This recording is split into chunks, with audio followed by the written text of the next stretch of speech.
Hi, I've got an anal fissure. The reason? Way too many visitors. But shh, don't tell anyone. This has to stay our little secret. Coincidentally, I'm not the only one dealing with fissures. Crash Bandicoot 4 It's About Time is suffering as well. But while my fissure is sphincter-based, Crash 4's is tearing through space, time, and reality itself. This game was the first properly new Crash game since Mind Over Mutant. It took 12 whole years for the series to finally do something. And while you might be tempted to argue that the Insane Trilogy and Crash Team Racing Nitro Fueled were new games, come on, face it. They weren't new, they had some new stuff in them, but they were very much remakes at their core, being faithful down to the last strand of fur and coasting off the glory of the Bandicoot's prime. Crash Bandicoot 4 It's About Time is a totally different beast, an original beast, the first original beast to come out of the series in over a decade. I think I speak for everyone when I say, it's about time. That's the title of the game. Needless to say, I was extremely keen for this game when it came out, and I'm extremely keen for it now. I've not played it as much as the other games in the series, simply because it hasn't been out for as long, but I remember thinking, damn, I reckon this is the best one. It was a bold opinion to have, and now that some time has passed, I'm ready to get stuck into this game yet again to see if I was right. Is Crash Bandicoot 4 It's About Time the best game in the series? Let's find out. The game begins in the depths of hell, where Crash was left to rot after his descent into obscurity. But this is not just any depths of hell. To some of us, these depths of hell look familiar. If you've gone out of your way to 100% complete Crash Warped, you will recognize this as the prison of time that Cortex, Entropy, and Uka Uka were banished to after the Time Twister imploded. Crash 4 picks up from that some 22 years later, and there's no question that it follows on directly from the events of Crash 3. The developers must have looked at the very turbulent life of Crash post-original trilogy and thought, nah, fuck that. But try not to think of it as some sort of retcon. I like to think of it more along the lines of a branching timeline. One timeline does all of this shit, and the other is Crash 4's continuity. And if you're not happy with that, well, just pretend to be. It'll make this whole thing a lot easier for you. After many failed attempts, Cortex, Entropy, and Uka Uka successfully open an interdimensional rift. How? I don't know. And I also don't know why it took 22 years to pull it off. But it allows them to escape wherever they are and cause chaos once again. Except for Uka Uka. Cortex and Entropy used him and tossed him away like a paper straw. This time, Entropy's big long helm is at the helm, and he plans to use his rift generator to rule over space and time. Aku Aku, sensing the danger, properly wakes Crash up from his 12-year hiatus so he can embark on a brand new quest to stop the evil scientist coalition from achieving their goals. And just like that, we're off.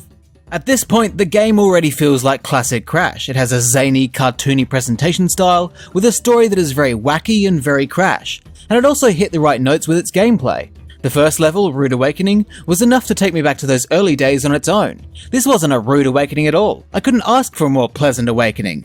I vividly remember those evenings after school. I'd bust out the PS1 and play some Crash. Didn't matter which one, they all made me tingle in all the right places, which, now that I mention it, is usually how I feel when I have an awakening in the morning.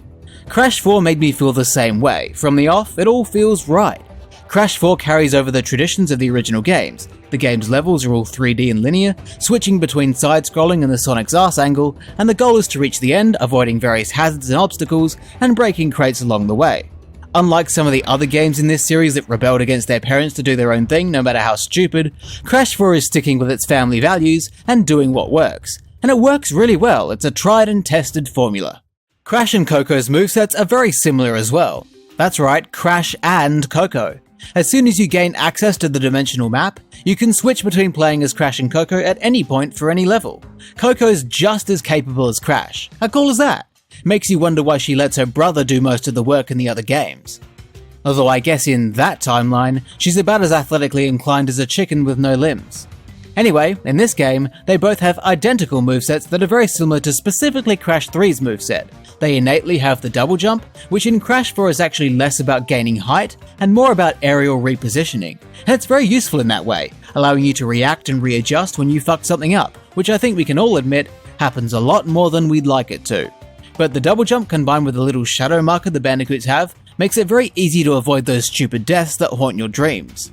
The slide returns as well and allows for slide jumps and slide spins just like it used to, but it now has a much longer hang time. Crash and Coco can use the slide to hang for longer in the air, allowing them to pull off more complex platforming maneuvers, the likes of which the series has never seen. Sometimes the moves the game demands can be a bit ridiculous, but the slide and double jump are both extremely useful movement tools, and they really get pushed to their absolute limits. Seeing these moves evolve to take on new functionality and make interesting changes to how it all works is really something.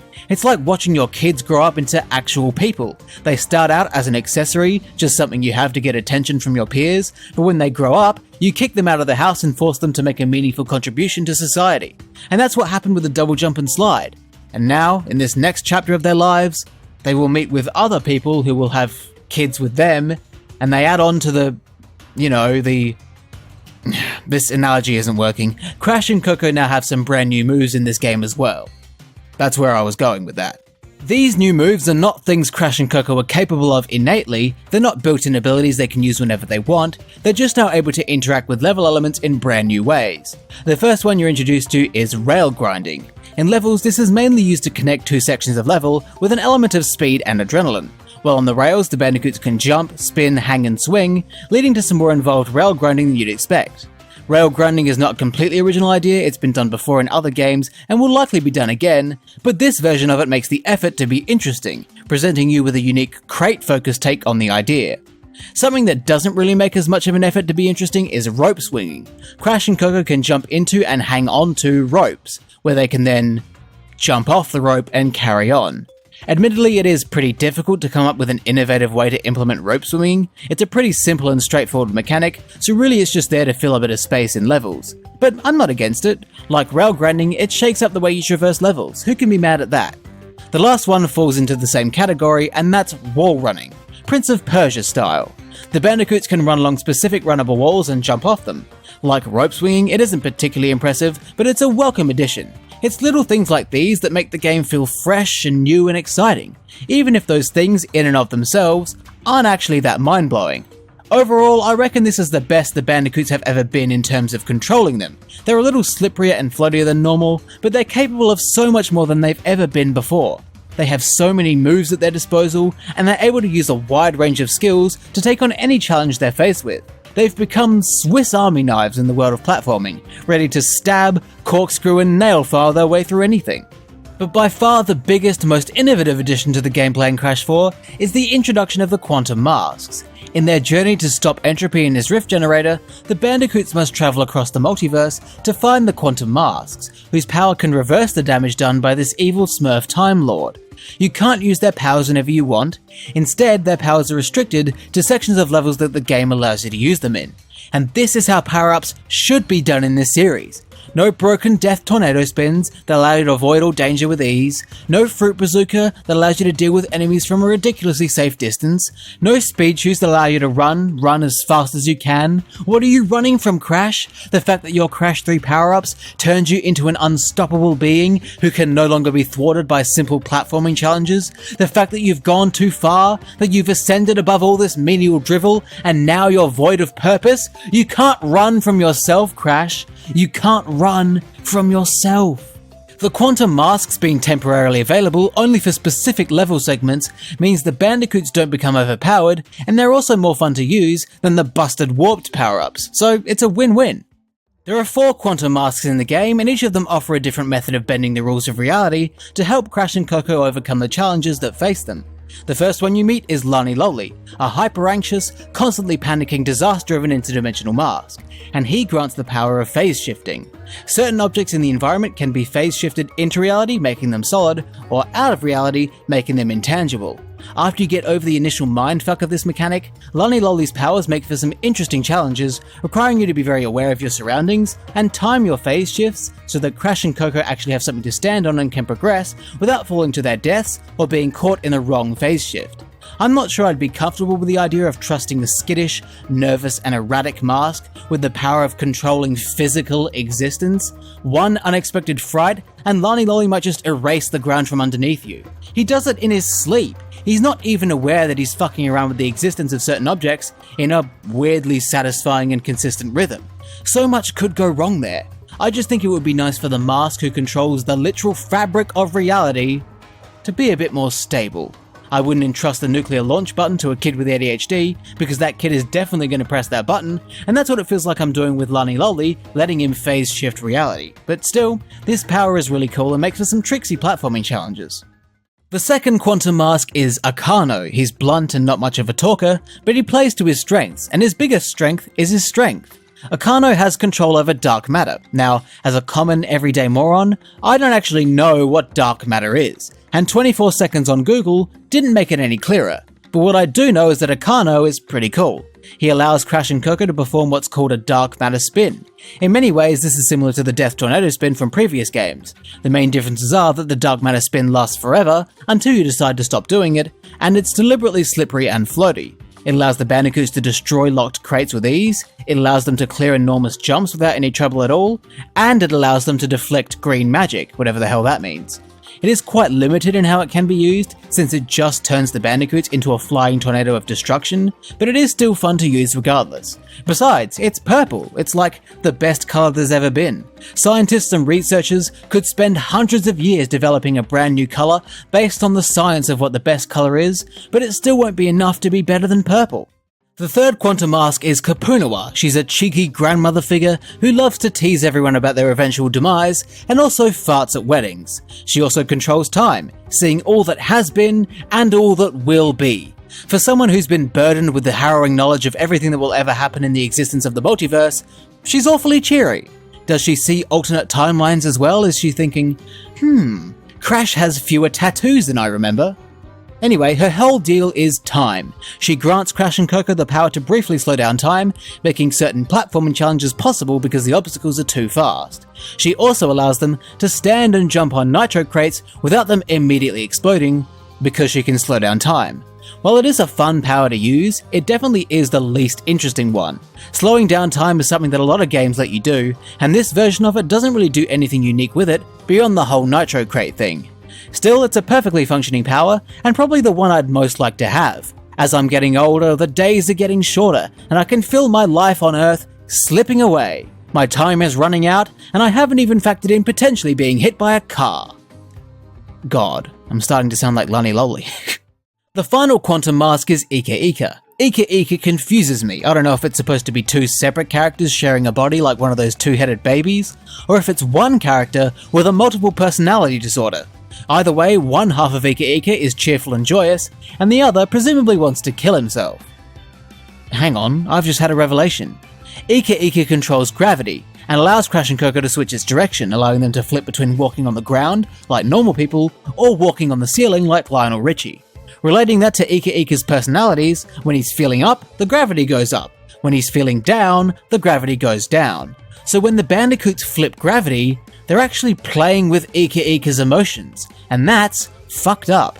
The gravity power itself is pretty cool. Like Kapunawa's time power, it is a pretty simple power, and there's only so much you can do with the concept. It's not like you can flip gravity to going left or right, it's just up and down, which is pretty limiting. But it's still utilised well, and like the other powers, it's fun to use after you get past the brainfuck. All four quantum masks offer something unique and interesting, and when you add their varied powers on top of Crash and Coco's new moves and traversal methods, it really helps you understand just how amazing the gameplay and level design in this game is. Crash 4's levels are immaculate. They're all extremely well designed. They make great use of the Bandicoot's abilities, with platforming that is intricate, clever, and tough. The levels generally are very dynamic, often switching perspectives and presenting you with unique challenges, all of which is linked together smoothly in various ways. The levels contain the important features and quirks of Crash levels, including chase sequences, the odd vehicle here and there, alternate routes based on coloured gems, bonus rounds which now almost act as sort of crate-based puzzle rooms. It's incredible. I genuinely believe that there is no outright bad level in this game. They even introduced some new crates. Countdown crates are a really cool idea, as are the flamethrower crates, although I'm livid that they didn't call them Incinerates. For a series that loves puns, that was very disappointing. But you have all these additions, new crates, new traversal methods, repurposed moves, and the quantum masks, all coming together to create levels that are fun, innovative, and interesting. There are platforming segments in this game that absolutely blew my mind with how creative they were. This game has, genuinely, some of the most impressive platforming gameplay I've ever seen. All of its unique components gel together to create something that is truly brilliant. And on top of all that, it's challenging. Crash 4 is a tough game. A lot of levels in this game are really tricky and require a fair amount of skill to get through competently. It's a good thing you don't have to worry about game overs in this game, so long as you choose modern mode. At the start of the game, you're prompted to pick either modern or retro mode. Modern mode does away with lives, meaning you can't get a game over. You just die over and over again and watch that death counter tick up, reminding you of your many failures. Retro mode involves lives, so it is possible to get a game over and have to start a level from scratch if you fail too many times. That brutality also took me back to my childhood where I could barely get through Native Fortress without a game over. The levels in Crash 4 made me feel that sense of dread that comes with such challenging gameplay. It's hard. If Stormy Ascent, the most well-known difficult level in the series, was in this game, its difficulty would mean it would sit comfortably in Salty Wharf. For context, that's World 3. Out of 10. This is a game that tears you to pieces, and I absolutely love it for that. And this is all just scratching the surface. Crash and Coco aren't the only ones being subjected to Crash 4's distinct flavour of difficulty. There are some other poor sods caught in the mix as well. Crash 4 features 3 additional playable characters who each have an introductory level, and upon its completion, it unlocks timeline levels. Timeline levels show an alternate perspective on a level you've already beaten. For the first half of the level, you play as a different character. Through playing as that character, an effect is made on the original level, at which point you swap over to Crash or Coco, who continues on from there. This second half of the level is the same as the original version, only with a completely different and more treacherous configuration of crates, making it more difficult. These timeline levels are a cool idea, and gives you more of an idea of how each character's story overlaps. While it does kind of suck that they're not totally unique levels, and instead being half levels, followed by recycled segments from levels you've already played, it is cool to have the opportunity to play as some different characters, and luckily, they don't suck shit. These extra playable characters stay within the realm of classic Bandicoot platforming, but they each have a different take on it that helps them stand out and offer something special in the grand Crash 4 experience. The first of these characters is Torna, but not the hot babe damsel in distress we know. This one is from an alternate universe where Crash and Coco were killed, forcing her to take on the role of main hero. Although I'm not sure that's really a big deal, in my experience playing the series, Crash and Coco have been killed thousands of times and managed to bounce back without any trouble every single time. Not sure what the difference is in this alternate universe. Torna shares a few similarities with Crash and Coco. She has a standard kick, a slam attack, and a double jump, but she has a few tools that help her stand out. The main one is her hook shot, which allows her to defeat or stun enemies from a distance and also clear large gaps with ease. She can also wall jump and do the same rope swinging and rail grounding that Crash and Coco can do, except without the hanging. Torna's gameplay is simple but fun. Her levels are actually some of the easiest in the game, but they're fast-paced and very enjoyable. The second is my fellow Aussie drongo, Dingodile. And can I just say, we do not and have never called them Takos. Dingodile is sort of accidentally involved in this whole thing. He was minding his own business when some domestic terrorists bombed his diner, and he got sucked into a rift. He's just trying to get back home, and to do so, he needs to do some platforming. While the Bandicoots are barreling through levels with pace, Dingodile takes a slower approach, focusing on complete and utter destruction. Using his vacuum cannon, Dingodile can suck up TNT barrels and shoot them to destroy roadblocks. He can hover in the air, and he can also suck up crates. And Jesus Christ, he sucks up a lot of crates. Dingodile's levels are obese with crates. It's insane. You need look no further than no dillo-dallying. 502 crates. Granted, most of them are nitro crates, but still, that's a fuckload of crates. For context, if you wanted to break that many crates in Crash 2, for example, you would need to break every crate in the first 7 levels to reach that total. That's pretty bonkers. I will admit, Dingodile is my least favourite of the playable characters. He's quite slow and frumpy, and I find his gameplay of waddling around with TNT barrels to be pretty limiting and not all that exciting. He is fun to play as, just not as much as the others. The final extra playable character is Cortex. This is not the first time Cortex has appeared as a playable character. He did so in Twinsanity, and it was a shit show. Thankfully, he's cleaned up his act, and now he's a character worth playing as. Like Dingodile, Cortex isn't quite as quick and mobile as the others, but his whole approach to levels is completely unique. His levels are based around problem solving. The goal is still to reach the end, but the challenge comes from figuring out how to get there. Cortex can use his ray gun to transform enemies into solid platforms or bouncy platforms, and he can also dash either on the ground or in mid-air. You're required to think about your surroundings and manipulate them to allow Cortex to actually be able to reach the end of the level. His levels are actually really interesting and clever. I think the whole gameplay style works better as a side-scroller than in full 3D, but it is fun to play. Leagues above whatever the hell this was supposed to be. These additional playable characters are a lot of fun. They don't deviate too heavily from what Crash is all about, and they're a welcome addition.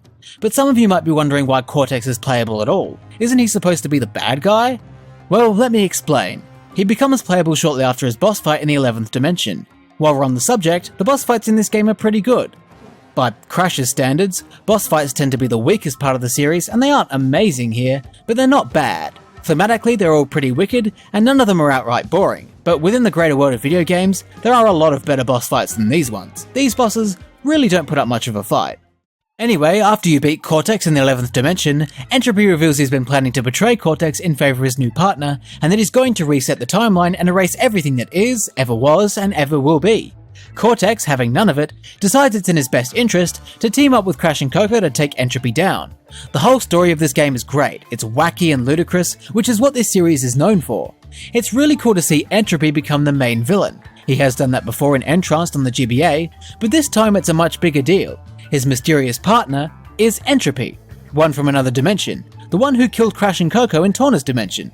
Small world, huh? I love the Entropies as villains. They're charismatic, they're actually competent, and a genuine threat. And while I don't support incest, or self-cest if that's what this is, the two do have good chemistry with each other. And also, they're pure evil, wanting to reset the world, enjoying the feeling of pulling legs off of spiders. They're just vile. Their boss fight is called A Hole in Space, but really, it should be called A-Holes in Space. Because there are two A-Holes in space. But I do kind of feel like they were undermined by Cortex's sudden betrayal at the end. The Entropies would have been perfect to end on, but then Cortex swoops in to steal the spotlight again, and try to erase the Bandicoots from history by harnessing Kapunua's power and travelling back to 1996. And it's like, yeah, that's cool, gives a bit more backstory on Crash's origins and whatnot, revealing that his very existence is a paradox. But I don't know, I feel like the writers did the Entropies dirty, especially the female one. She was introduced, and then 3 levels later, she's gone. And that's it. That perfectly sums up the plight of women, I think. Also, hold on a fucking minute. If Kapunua, the quantum mask of time, can see everything that will ever happen, why did she not warn the others of Cortex's betrayal? Why did she just sit back and let it happen? Is she stupid? Does Grandma have dementia? What was she thinking? Even though I don't like how Cortex stole the spotlight from the Doctor's trophy, I do like that it meant we got 2 more worlds worth of levels to enjoy. Mainly for the immaculate gameplay, but also for the immaculate presentation. Crash 4 is absolutely gorgeous. The levels are bright and colourful with so many varying themes. Beaches and jungles, junkyards, pirate coves, bayous, frozen laboratories, spaceships, futuristic cities, castles, and so much more. There's just so much to enjoy. On top of that, the music is brilliant too. It captures the vibe of Crash, and while the melodies may not be as simple and whistleable as those from the original trilogy, they're still magnificent, and you can tell a lot of heart and inspiration was poured into it.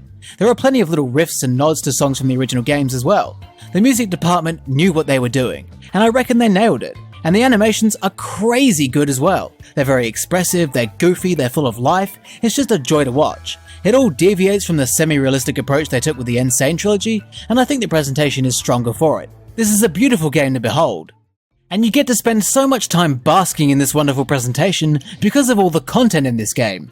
Like with any traditional Crash game, there's more to it than just simply beating levels. There's so much more to do.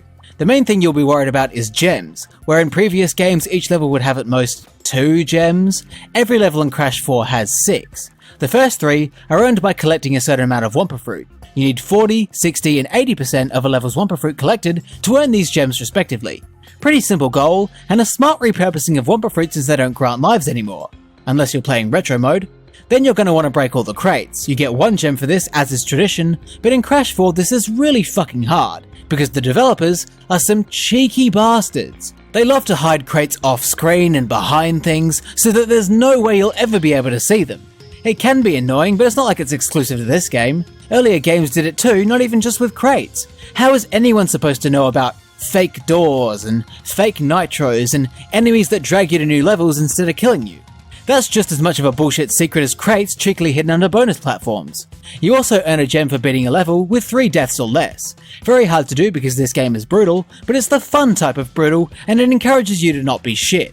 And finally, each level has a hidden gem placed somewhere in the level. Some are obvious, some not so much. It's a fun little scavenger hunt that encourages you to pay attention to your surroundings. But that's not all. You've got colored gems earned by completing very specific tasks, and you've also got the gems from the inverted mode. After you've defeated Embryo, you gain access to the inverted mode for levels you've already beaten. This is a mirror mode, but it gets a lot gimmickier than a simple flip of the level. Each world has a unique inverted mode filter that applies to it, and each one has various effects, some even impacting the gameplay.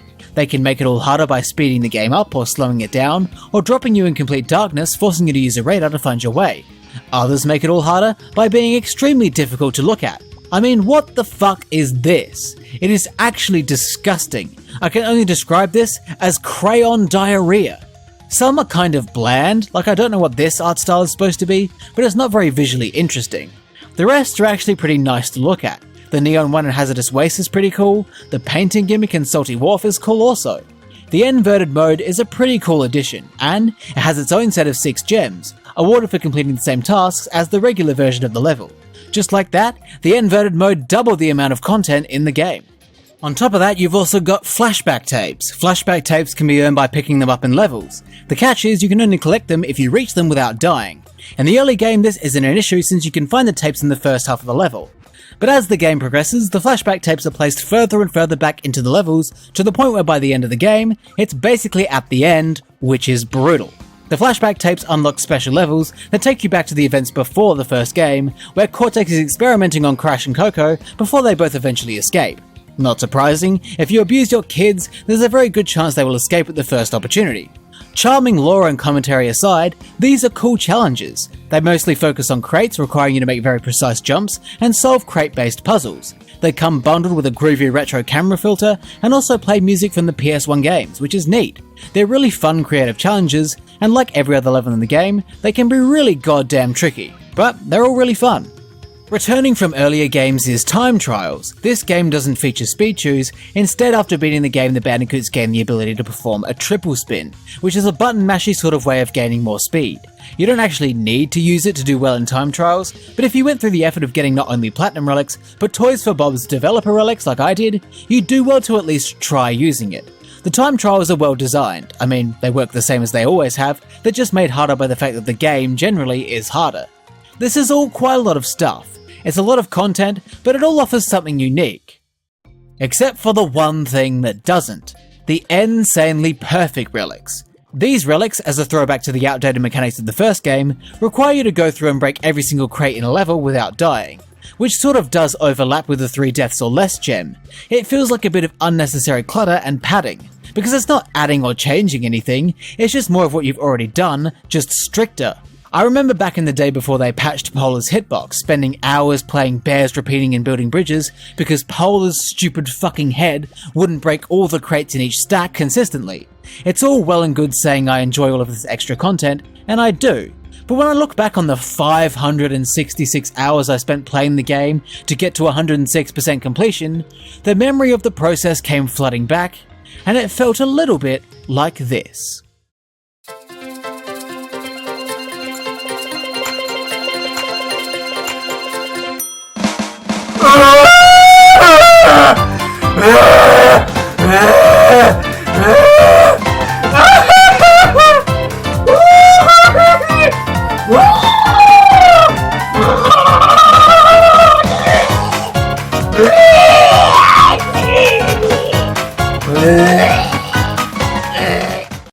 I think it's fair to say that with each level's 6 standard gems, 6 inverted gems, time trial relics, insanely perfect relics, and also all of the flashback tapes that have their own relics awarded based on how many crates you break in them, maybe they went a little overboard. It's a bit much, a bit overwhelming, and I can understand why people would be put off for going for 100% because of how difficult and time-consuming that process is. But while it comes with a great deal of pain that makes you want to blend all of your fingers into a soup of blood and despair, it is overall an enjoyable process because the gameplay, even though it's hard, is fun. And none of this takes away from how impressive this game is. The gameplay is immaculate. It's innovative, combining all sorts of new mechanics and playable characters and creative ideas together, while still maintaining that traditional Crash Bandicoot gameplay at its core. The game was really tough, which is what I like to see from this series. It has a great story, with visuals, music and animations that the team clearly put their heart and soul into. And even though they got a little bit carried away with all the extra collectibles and content, I'd rather have it be there than have it not be there. It's all optional, you don't have to do it, but you can if you want. If you're reading a really good book, you never think, gee, I wish this amazing book had fewer pages in it. More content is a good thing, and it's not required, so if you don't think it's a good thing, you don't have to do it. Crash Bandicoot 4 It's About Time is a fantastic game. It was clearly made with a lot of love, and it shows. It was brilliant from start to finish. Do I think it's the best Crash game of all time? Yeah, I do. It's classic Crash gameplay coated in innovation and charm, with plenty to do, plenty to see, and plenty to enjoy. Some may say that the original games are better, and if you prefer them, that's fine, but I reckon Crash 4 has so much more to offer. It has everything I look for in a Crash game, and more. So, it only makes sense to say it's the best. Anyway, now that that's done, let's see what I can do about this fissure.